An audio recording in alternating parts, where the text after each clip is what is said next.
Disclaimer time! These are just my personal opinions. Not gospel, not law, and definitely not a personal attack on you, the viewer. We can disagree and still be friends. Probably.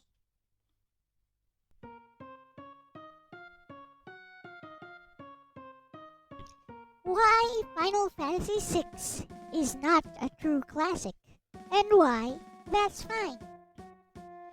There is a universal law in gaming discourse. If you so much as question Final Fantasy VI's greatest story ever told status, someone will materialize from 1994 to explain how you just don't get it. It's a rite of passage, somewhere between Terra's theme swelling and the fandom's collective ego inflating. FF6 stopped being a game and became a religion, one that confuses conceptual ambition with literary execution. Now let's get this out of the way. Final Fantasy VI is important. It's a landmark of its time, a bold experiment that dragged the JRPG genre kicking and screaming toward thematic ambition. It has a nihilist clown who wins, a cast so large it could fill a mid-sized opera company, and a second act that literally starts with the end of the world of ruin. All of that sounds incredible on paper, and that's exactly the problem. It's better on paper than it is on screen. The story that fans recite at you isn't the one you play. No, it's the one they conducted through 20 years of fan essays and headcanon. The fandom's collective imagination patched over the script's missing connective tissue, like a group project where everyone insists they did the heavy lifting. It's like a novel, they say. No, it's not. It's like a summary of a novel, written during a lunch break. A real novel lingers on grief, dives into interior thought, and respects pacing. Final Fantasy VI lets Cyan's entire kingdom die, gives him 3 lines to mourn, and then drops him into a haunted train because symbolism. Cella's so-called suicide scene, a trope so abrupt it feels like the writers ran out of space on the cartridge and just wrote, "Insert despair here." Fans call that subtle. I call it unfinished. The myth of maturity. Final Fantasy VI's darkness is often mistaken for depth. Genocide, suicide, the apocalypse. That laundry called detergent called Tide. All excellent buzzwords for an adult JRPG. But darkness alone doesn't make a story mature. It just makes it edgy. Tales of Fantasia, released around the same era, handles grief and loss with 10 times the clarity and emotional realism. Yet, you'll never see people writing 5,000-word think pieces about its opening hour. Why? Because it delivers its emotions cleanly instead of hiding behind interpretation. Final Fantasy VI's tragedy lives in implication, not text. You don't feel Cyan's loss. You read about how you're supposed to feel in forum posts, written 20 years later. The cult of ambiguity. Somewhere along the line, JRPG fandom decided that ambiguity equals genius.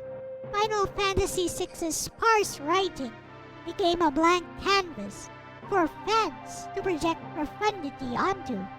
Every missing reaction line became a master stroke of restraint. Every total misfire, for example, the opera scene ending with a slapstick octopus boss fight with Ultros, it became intentional tonal contrast. It's the too deep for you, bro defense. If you did not cry at a sprite jumping off a cliff, clearly you lack artistic sensitivity. It's not depth. It's apologism disguised as interpretation. Let's get this straight. Ambition is not execution. Here's the truth. Final Fantasy VI is not a masterpiece. It's a beautiful draft of a masterpiece. A prototype for the emotionally charged storytelling that later games like Final Fantasy VII and even something as small as Rhapsody, a musical adventure, would actually polish into something coherent.